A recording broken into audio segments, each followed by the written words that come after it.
Barra de Opinión presenta.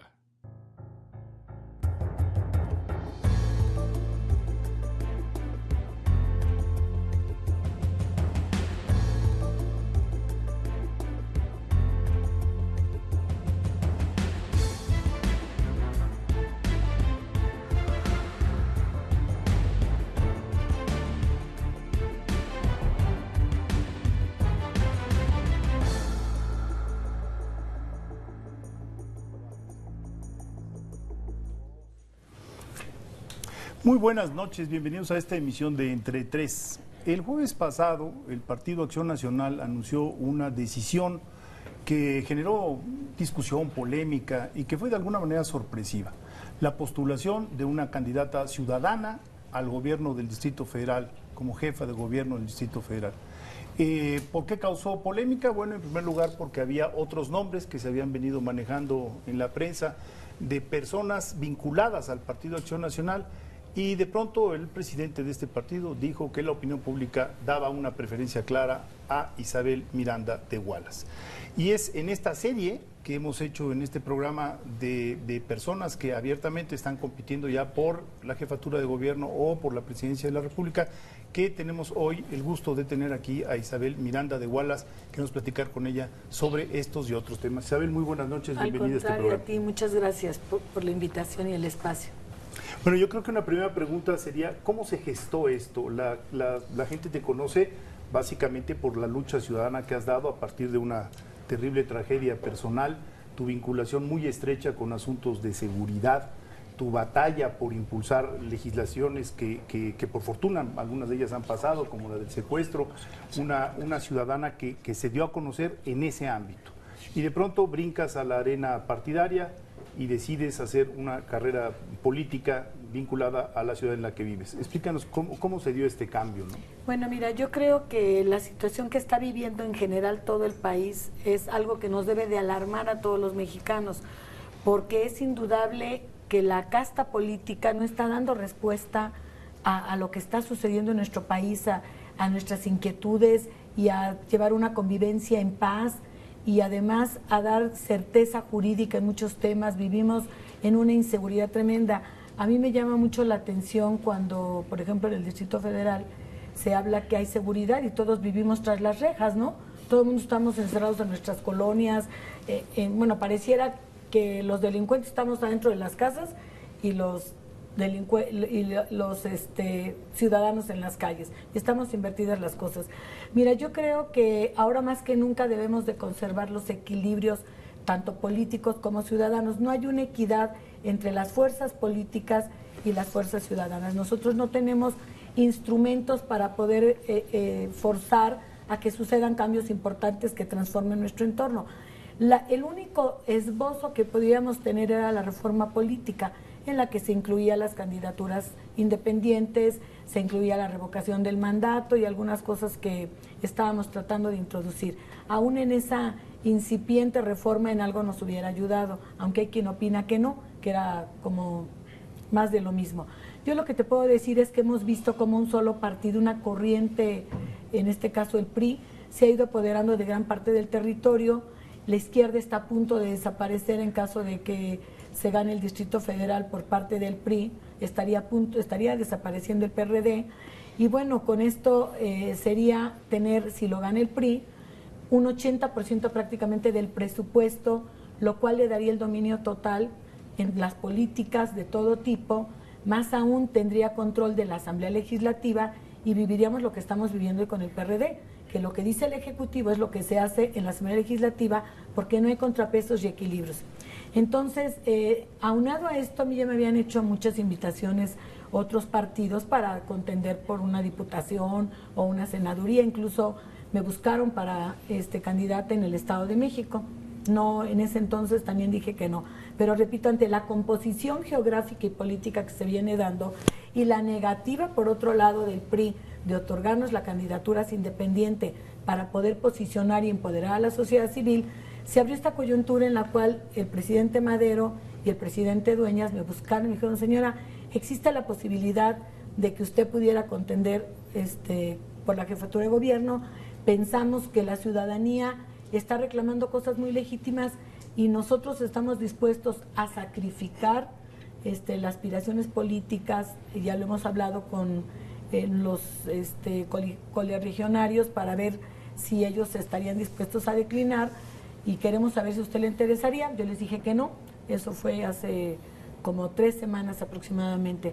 Todavía yo estuve en un acto público con el ingeniero Joel Ortega a finales de mes de diciembre, porque por mi cabeza ni siquiera cruzaba contender por esta jefatura de gobierno.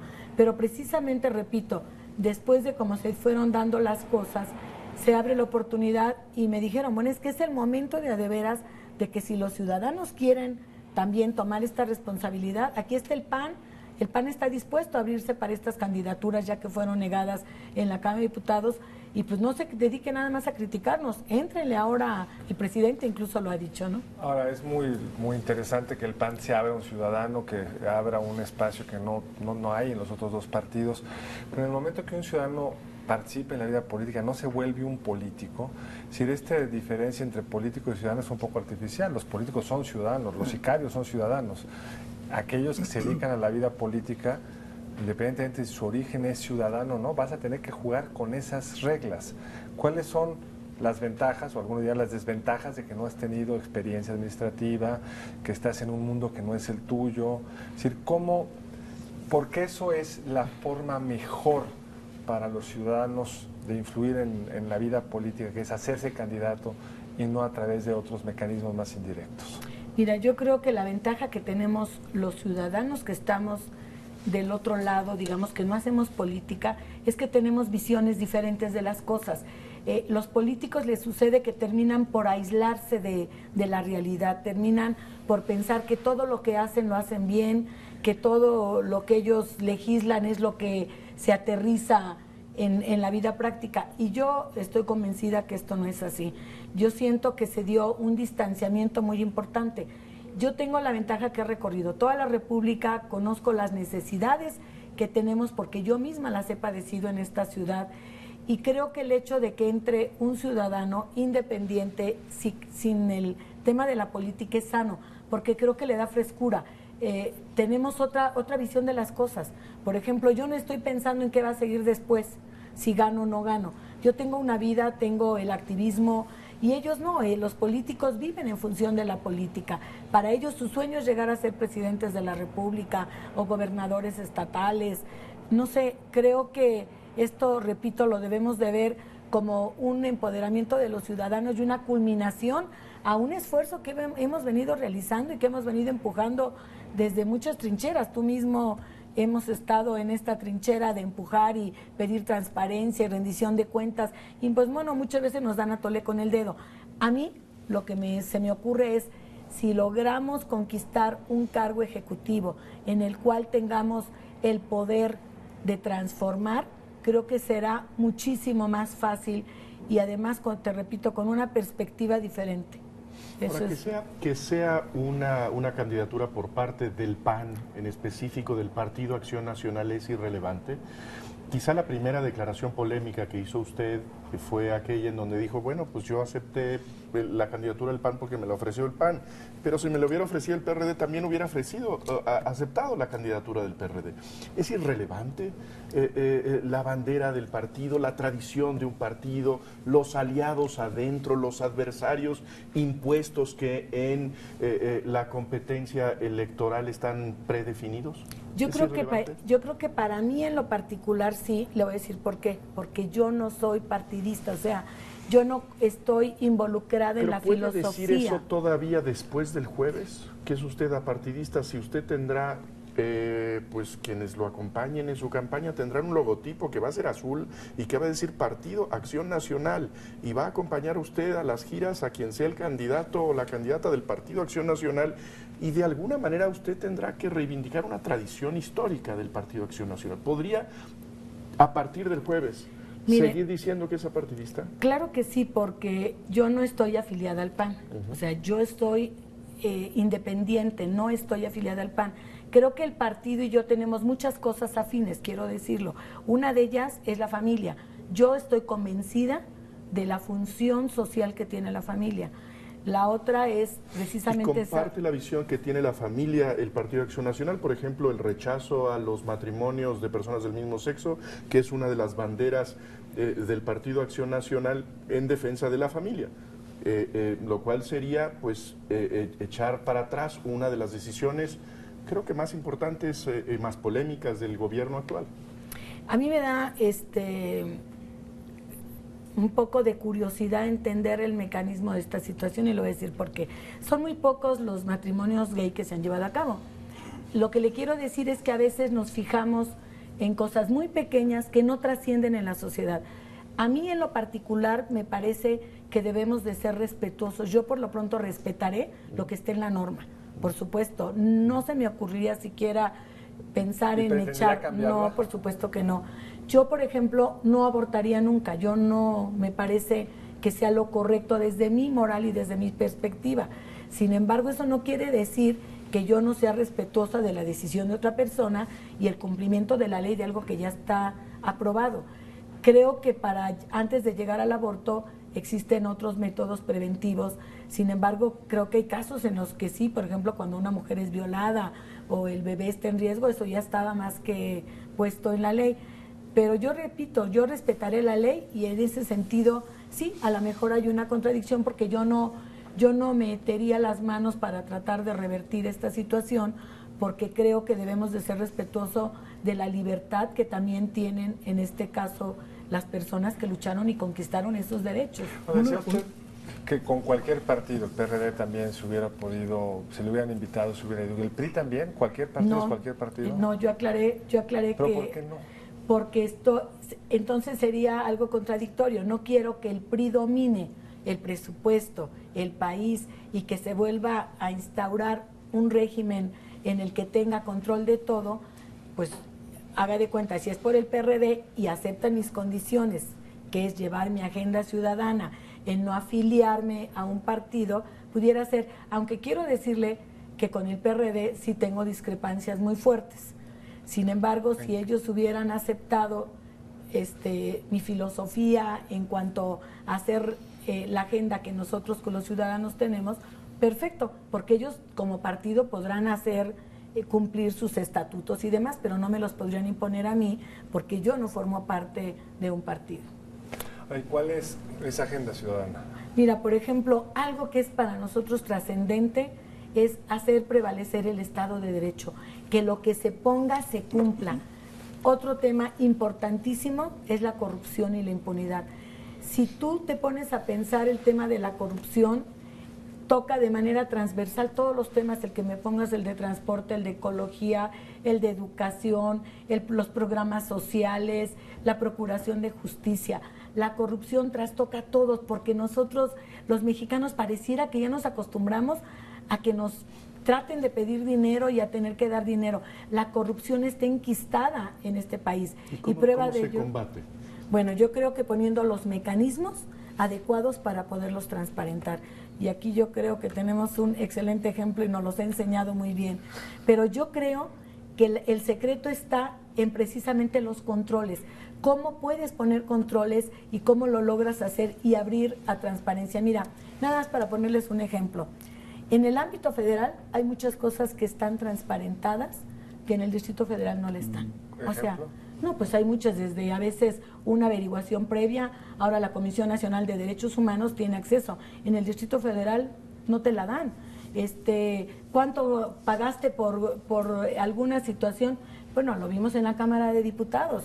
La diputada Lía saca una corruptela en la en la Asamblea Legislativa, y bueno, de repente lo ponen todo en secreto, remueven a la persona y ponen todo en secreto. Entonces somos especialistas en tratar de esconder las cosas, los mexicanos, me refiero los que están en el cargo. Yo lo primero que haría es de veras abrir las ventanas, ventilar y barrer la casa.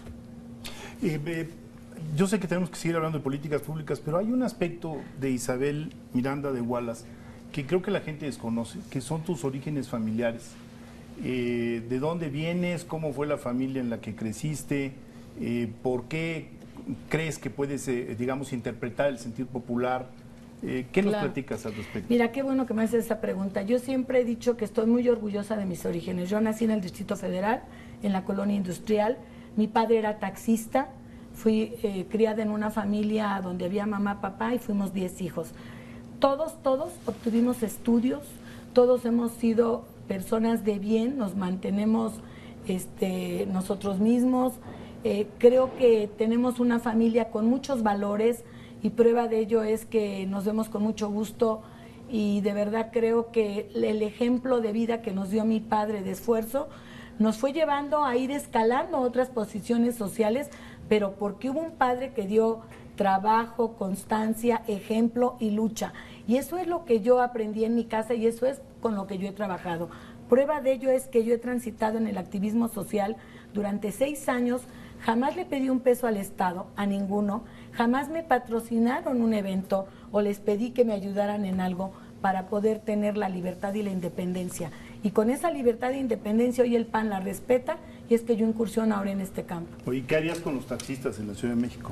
Bueno, Es un mundo que... pues ponerlos en orden. Mira, eso es un acto de corrupción. Dejaron crecer los tolerados y los se corrompieron los funcionarios y después de repente lo hicieron legal lo que era ilegal. Muy bien, tenemos que hacer aquí una pausa. Regresamos muy pronto a seguir hablando con Isabel Miranda de Hualas.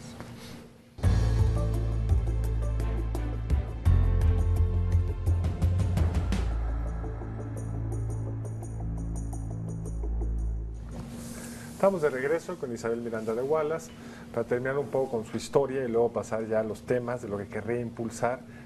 ¿Dónde estudiaste y qué estudiaste? Mira, yo estudié la primaria en la escuela Tenedoro Monroy, es una escuela pública, después estudié en la Universidad Motolinía, en el Instituto Berlín también, y tengo desarrollo humano, estudié desarrollo humano, programación neurolingüística, logoterapia y psicología de pareja. Mi formación más bien es humanista y precisamente porque mi formación es humanista, sé la importancia de sentirte persona, sé la importancia que tiene la familia y la trascendencia que tiene la familia dentro de la sociedad. Supongamos que ganas, estamos en el momento de tu toma de posesión.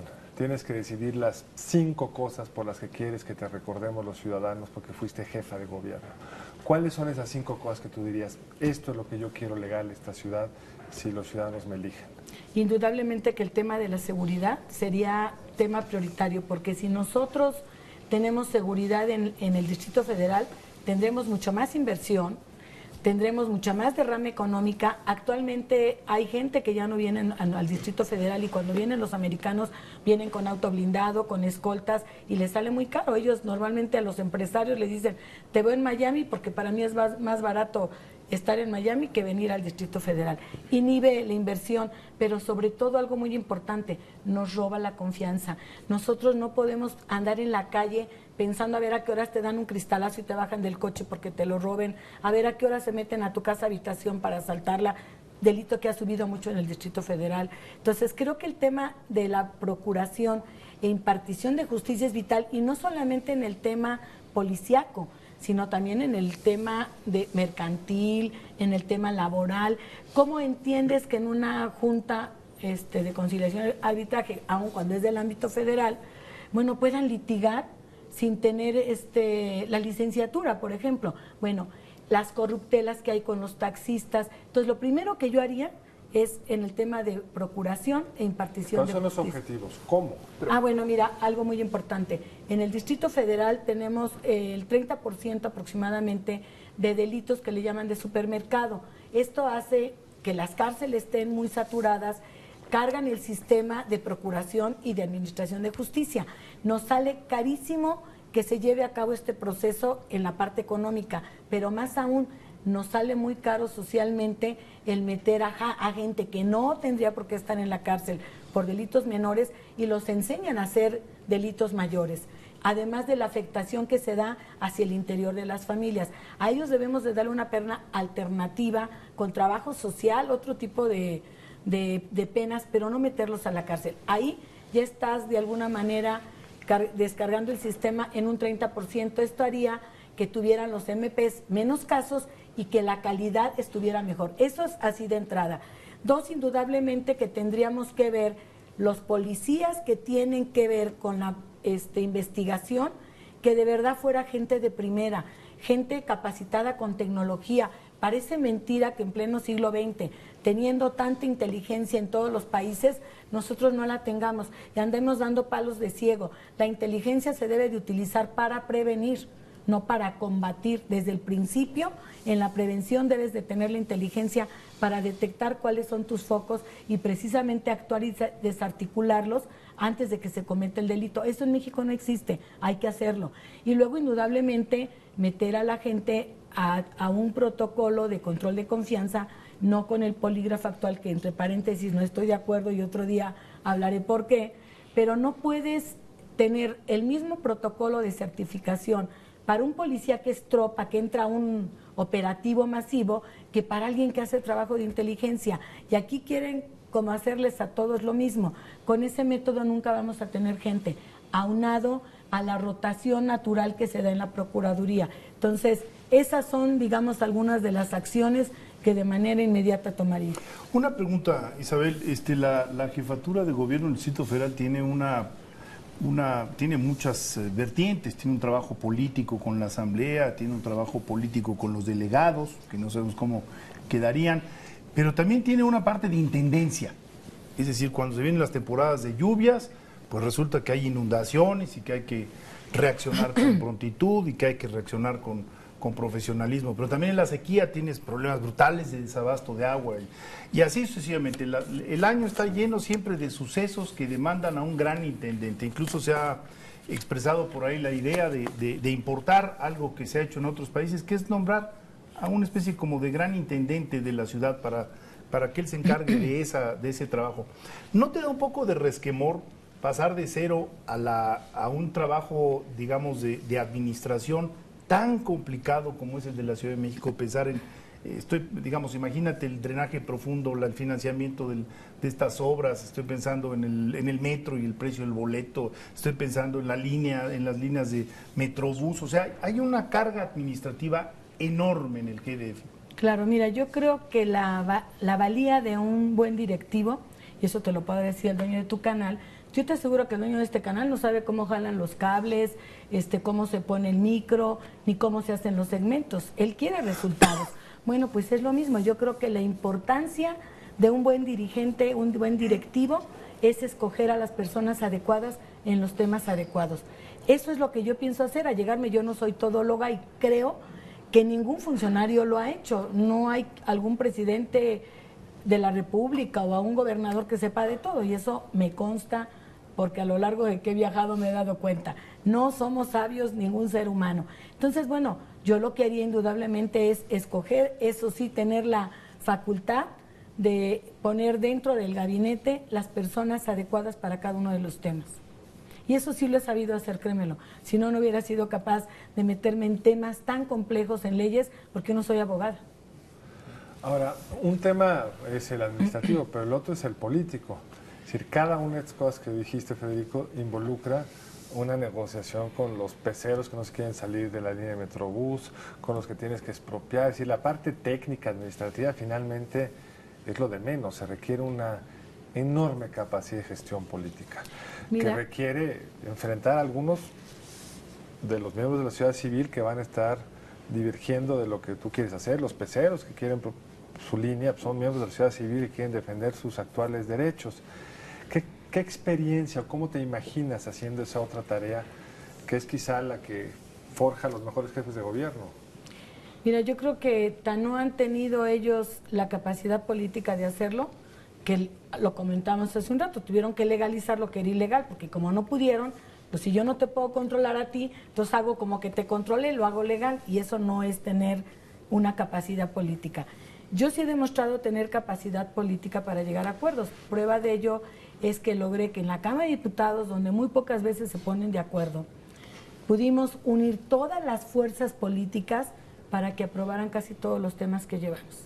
Entonces, eso habla de que sí tengo capacidad de negociación y bueno, yo voy a seguir entrenándome todavía más con todo esto. Además, ustedes me están poniendo en un training muy intensivo, todos los periodistas, el Círculo Rojo me ha puesto ahí, entonces, claro que creo tener la capacidad para hacerlo. Mira, yo le he dicho mucho y lo digo de verdad con mucho respeto, siempre las mujeres nos cuestionan la capacidad.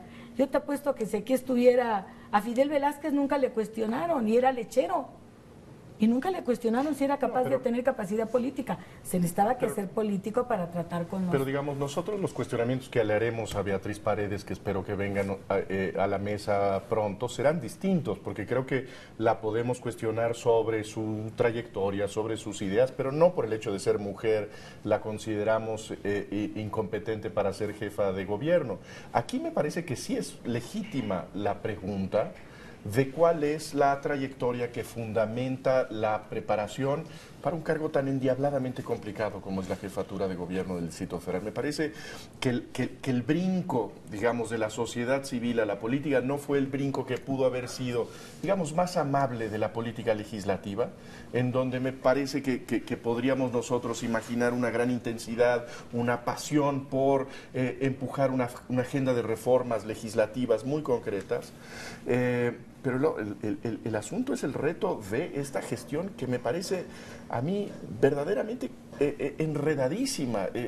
Resolver el problema de la basura, de las vialidades, de las mafias que integran esta ciudad. Sí me parece que es una pregunta legítima. Claro, no digo que sea ilegítima, lo que me llama mucho la atención, claro, es que a los hombres, y esto me lo dijo la presidenta de Costa Rica, Isabel, porque estuve en un acto con ella, no ahora, sino antes, y decía, las mujeres siempre nos cuestionan la capacidad, a los hombres lo dan por hecho. Pero no es el sentido de la pregunta. Si estuviera aquí Alejandro Martí, hubiera sido la misma pregunta.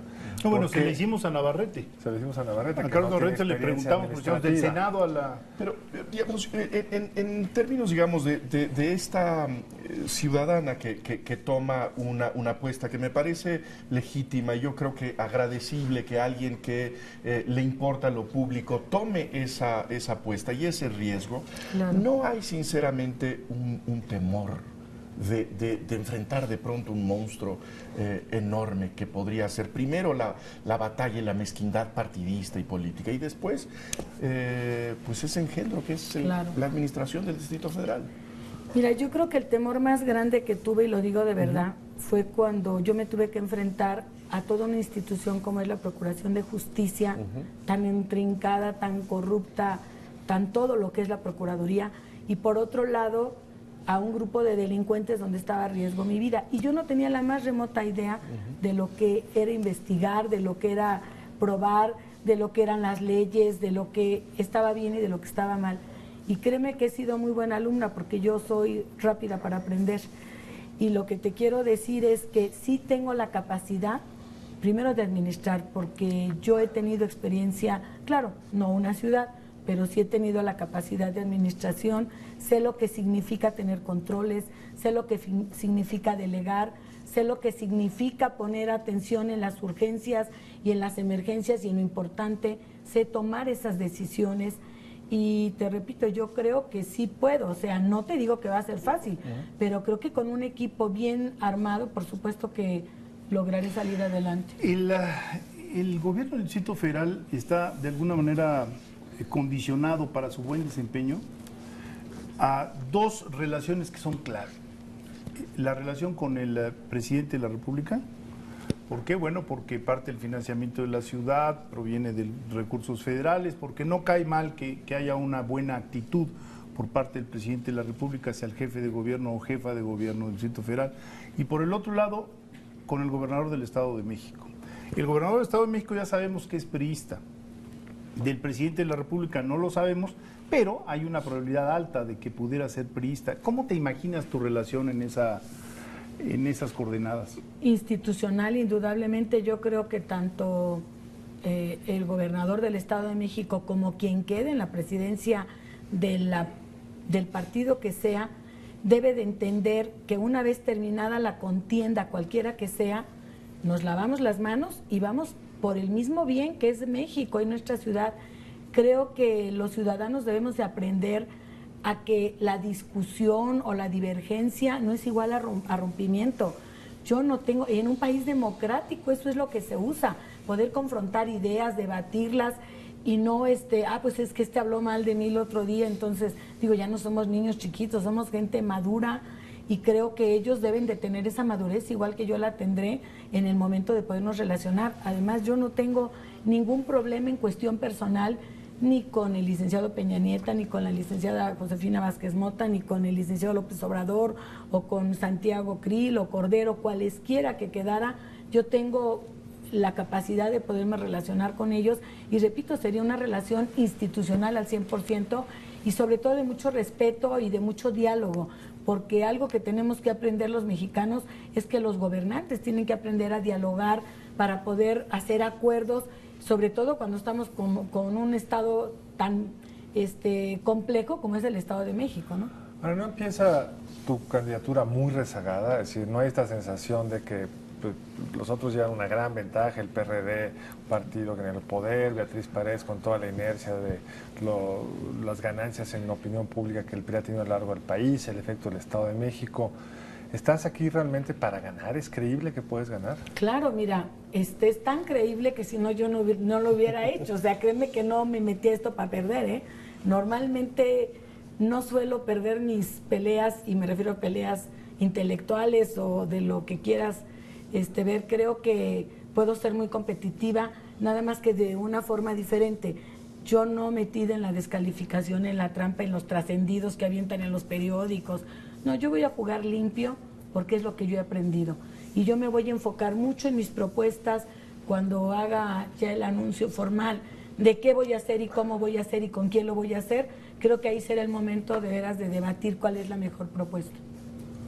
Y en estos días del jueves para acá, ¿ha habido algún descubrimiento, alguna sorpresa de pronto estar en una arena distinta? Porque sí está ya usted montado en un caballo diferente. ¿Cuál es la novedad, la sorpresa?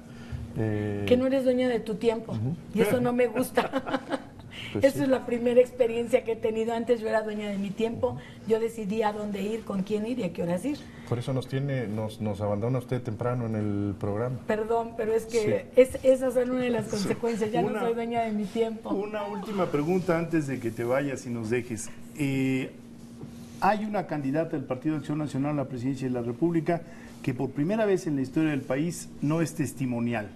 Es decir, doña Rosario Ibarra y otras han sido testimoniales, todo el mundo sabía que no podían ganar. Pero en el caso de Josefina Vázquez Mota, sí es técnicamente factible que pudiera ganar, si se dan ciertas condiciones. Hay una candidata a la jefatura de gobierno. ¿Alguna agenda de género de tu parte? Mira, yo creo que sí, que tenemos que tener la agenda de género y tiene que ver con la familia. Mira, yo creo que el problema del Distrito Federal es el deterioro social.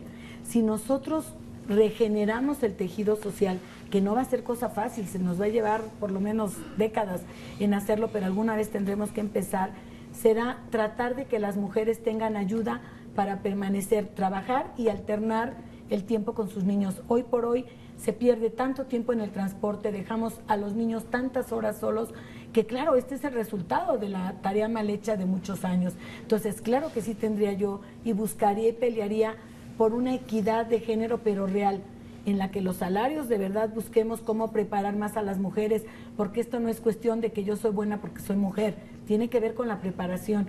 Y es algo donde yo buscaré algún programa para darle preparación a las mujeres y que abandonen a los niños. Buscarles también maquila en sus casas la gente que es muy pobre y que a veces no tiene ni para el camión. Buscar que los empresarios pudieran llevarle, hay empresas que solamente tienen a las mujeres armando kits para algunas cosas y llevan la cadena de proceso. Bueno, eso puede ayudar a que ellos tengan un sustento en su casa y que no descuiden a sus niños. Isabel, gracias por Muchas haber gracias estado por la con invitación, nosotros. fue un placer Suerte. de verdad haber estado aquí con ustedes, con gente tan inteligente y que saben tanto del tema. Voy a tener que juntarme mucho más con ustedes. Muchas gracias. Y suerte. Nos acompaña Gracias. otro día. Bueno, vamos a despedir a Isabel Miranda de Wallace. Isabel, mil gracias por haber estado con nosotros.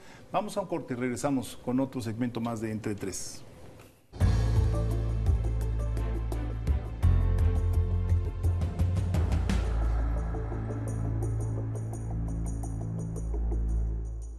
Bueno, se despidió ya Isabel Miranda de Wallace, le agradecemos mucho la conversación. Me parece que es interesante el hecho de que en el Distrito Federal hay una incógnita que se resuelve en términos de la candidatura de la manera más sorprendente. Creo que hace una semana nadie hubiera esperado una decisión de este tipo, una decisión pues que cancela las ambiciones de panistas que habían trabajado por la candidatura desde hace mucho tiempo y que también, pues hay que decirlo, creo que contrasta con una tradición política de Acción Nacional, de una deliberación interna, de procesos democráticos internos, y aquí se trató pues básicamente de un dedazo del presidente nacional del PAN que dijo, nos vamos por esta candidata que viene de la sociedad civil. Ahora, creo que lo hicieron bien. O sea, con tantas cosas que hacen mal en el partido, como la consulta indicativa y que les empieza a chorrear todo, acá no ha protestado ninguno de los... hizo su pequeña comentario, pero pues él iba a lo mismo y venía a lo mismo, entonces no tenía mucho que criticar. Los otros se disciplinaron, el proceso salió muy bien. La sorpresa descuadró, por lo menos al PRD, que con la izquierda, que tuvo que de última hora meterle de la encuesta, y quién sabe qué tanto vaya a contribuir eso al proceso tan poco aseado que aparentemente fue esta encuesta que se dio los últimos 2 días, que supuestamente se prolongó hasta hoy en buena medida por la inclusión de Isabel Miranda de Wallace. Creo que hace sentido electoral, está en un distante tercer lugar, sus candidatos no tenían mucho potencial, no se le veían particularmente fuertes, y nadie puede ganar la presidencia de la República en un distante tercer lugar en la Ciudad de México. A mí se me vienen dos consideraciones a la mente. La primera es que el sistema político mexicano, por razones muy diversas, ha recurrido a esta imagen del ciudadano. Es decir, si ustedes recuerdan, la primera camada de consejeros que hoy llamamos electorales se denominaban consejeros ciudadanos, y tú lo decías en el primer bloque, pues es un poco absurdo. Todos los políticos profesionales o no políticos profesionales son ciudadanos. Pero ¿a qué se refiere uno cuando menciona este casi calificativo, ¿no? Es un candidato ciudadano. Se refiere uno precisamente a que son personas que no están vinculadas con los partidos. Es tal el desprestigio de los partidos políticos en México, parejo, o sea, los tres realmente tres grandes gozan de enorme prestigio, y los pequeños todavía peor, que las personas están buscando alternativas, oxígeno.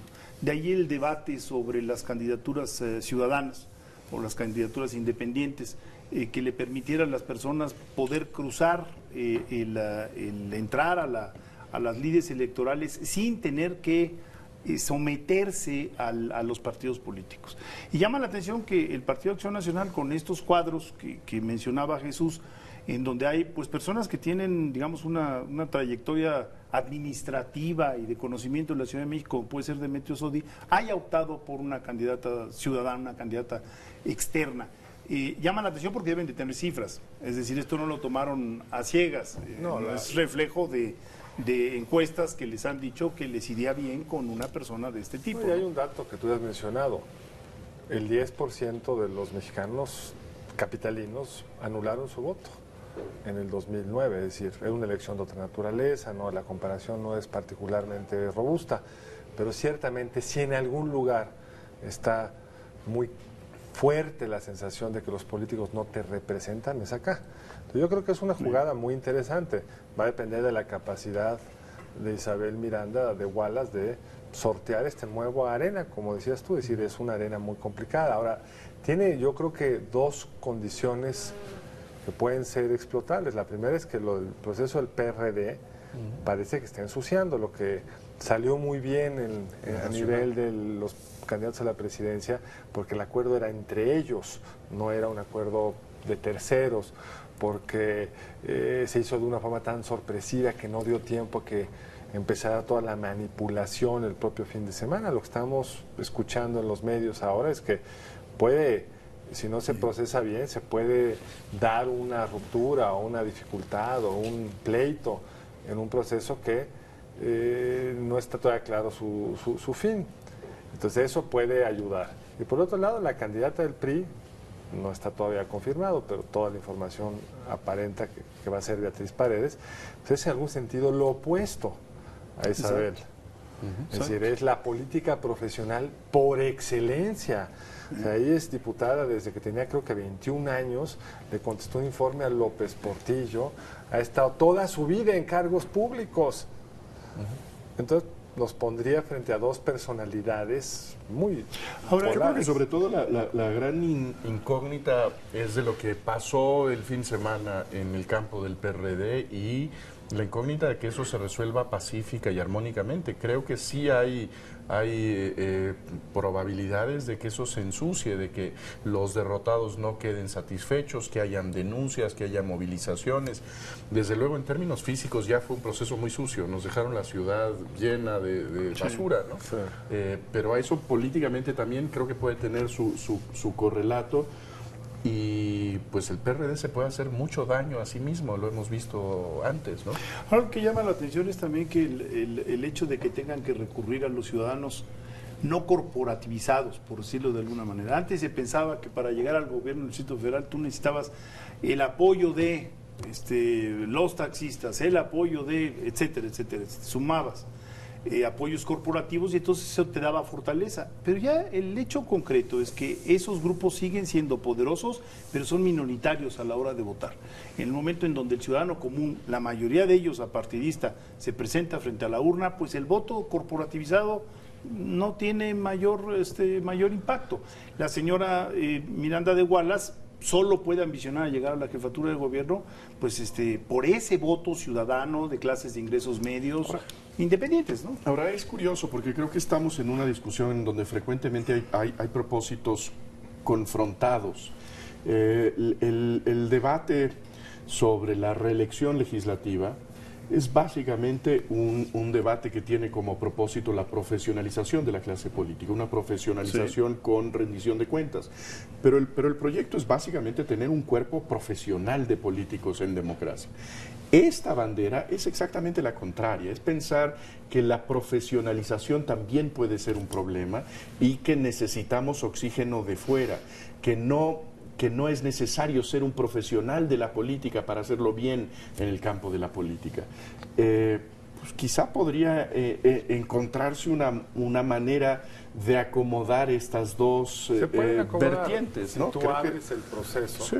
y los ciudadanos pueden competir contra el que ya fue electo diputado con dinero, con acceso a medios, en fin, es complicado administrarlo, pero si lo logras hacer, puedes tener las dos cosas. Si los ciudadanos prefieren profesionalizar a sus políticos, podrán hacerlo. Si prefieren elegir a ciudadanos que vengan de afuera, podrán. Hoy la legislación no permite ninguna de las dos cosas. La única forma de incorporar a ciudadanos es, como lo hizo el PAN, desde uno de los partidos establecidos. Entonces, creo que hay posibles diseños para resolver esto. Creo que el punto de fondo va a ser qué tan hartos están los ciudadanos y qué tan va a ser capaz ella de capturar ese desprecio, ese enojo, ese cansancio con los políticos, cuando por el otro lado tenemos también una circunstancia bastante particular. La primera es que la izquierda compite por la jefatura de la Ciudad de México con un personaje local. Sí. Todos los otros habían sido figuras nacionales, eso les había ayudado. En el extremo Cuauhtémoc casi corrió una campaña presidencial para ganar la Ciudad de México con un gran arrastre en la elección legislativa del 97 en ese mismo sentido. Pero todos han sido personajes como de otro tamaño.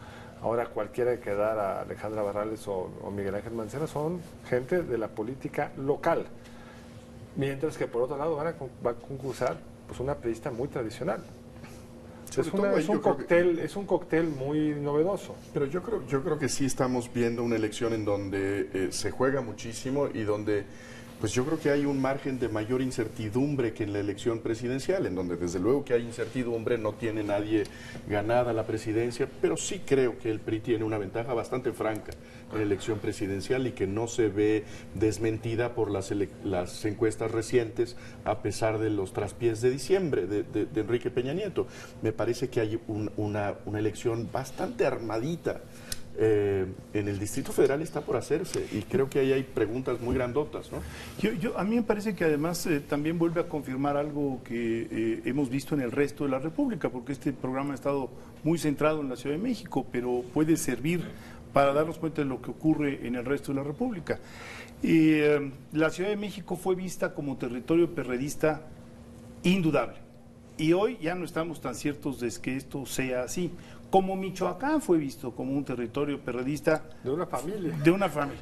Y como Chihuahua fue visto como un territorio panista en algún momento, ¿me explico? Y podríamos seguir diciendo, bueno, hay otros territorios que fueron vistos, Nuevo León mismo, ¿no? Oaxaca, donde se daba priista. Oaxaca priista. Y esos territorios lentamente van desapareciendo, lo cual yo creo que es una muy buena noticia. El ciudadano mexicano está aprendiendo a votar por la alternancia, votar en un sentido y en el otro, lo cual a algunos los desespera, decir, bueno, pero entonces votar por el PRI es caminar para atrás. Pues, difícilmente la historia va para atrás. La República hoy está conformada de una forma muy diferente y la Ciudad de México es una novedad. Hace 6, 8 años el PRI tenía en México, en la Ciudad de México, 10-12% de intención de voto. Podía desaparecer, por decirlo de alguna manera. Y hoy su candidata, por lo que dicen algunas cifras, si fuera Beatriz Paredes, podría estar situada casi en el mismo nivel que Miguel Ángel Mancera, que ha estado, digamos, en la luz pública en la Ciudad de México, activo, y que tiene al fin y al cabo una materia muy atractiva que es seguridad, ¿no? Y el otro tema que se deriva de ello es que la decisión de la Ciudad de México va a tener un gran impacto en la vida nacional. Siempre lo tiene, pero quizá en este caso va a ser particularmente notable. Si perdiera Mancera o Barrales, la izquierda, sería La debacle del Sí. PRD. un golpe quizá mortal o por lo menos de muy difícil pronóstico. No tendrían ya base territorial alguna, porque pensar que el gobernador de Guerrero es del PRD es un poco absurdo. Lo apoyaron por razones extrañas. No les quedaría realmente ningún cobijo territorial. Si ganara el PRI, sería todo un acontecimiento, un poco lo que decía la señora Miranda de Wallace. Significaría, si Carro coincidiera con el regreso de Enrique Peña, el carro completo, otra vez gobernando la capital, que parecía como la ciudad antipriista Sí. por excelencia. Sí. Y si ganara Isabel Miranda, sería también una revolución. Sería la primera vez que alguien que viene desde la ciudadanía, porque bueno, Vicente Fox en algún sentido también venía de la ciudadanía, pero había transcurrido ya una Había sido carrera, diputado y había exactamente, sido una gobernador. carrera política. Alguien que viene tan desde afuera adquiere un cargo tan importante. Entonces va, como en general sucede con la Ciudad de México, estará mandando señales muy importantes de cómo se están reconfigurando las fuerzas políticas.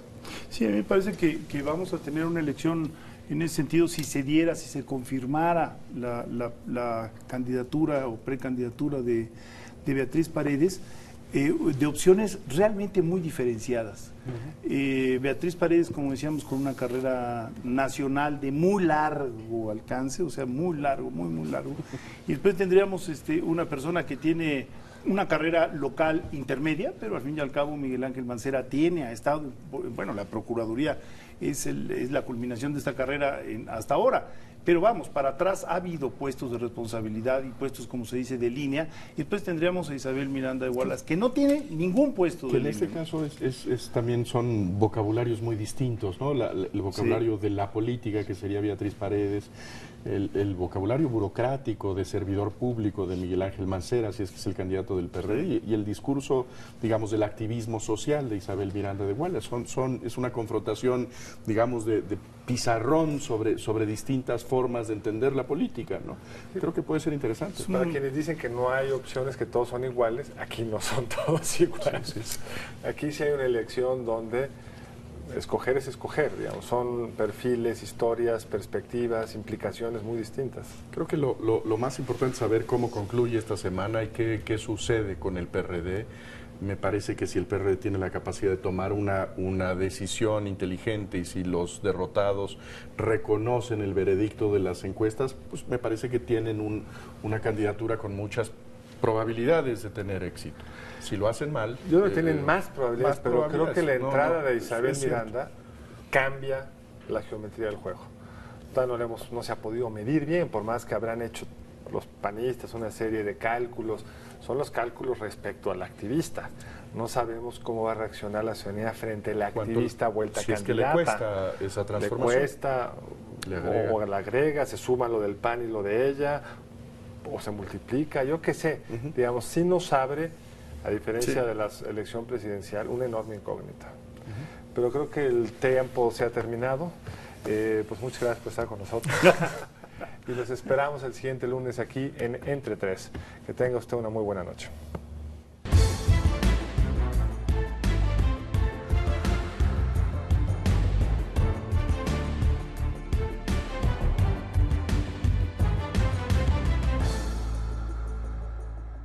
Barra de Opinión presentó.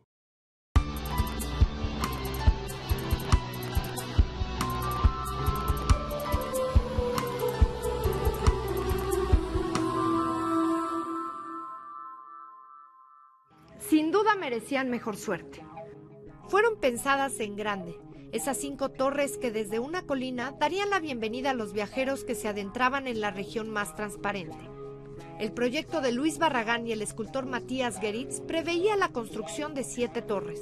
Al final solo se construyeron 5. La densidad poblacional y la publicidad agresiva en torno al monumento han desvirtuado la visión de sus constructores. A pesar de ello, han subsistido como un símbolo plástico de la gran urbe capitalina. Y, ¿por qué no?, un distintivo de nuestro país frente al resto del mundo.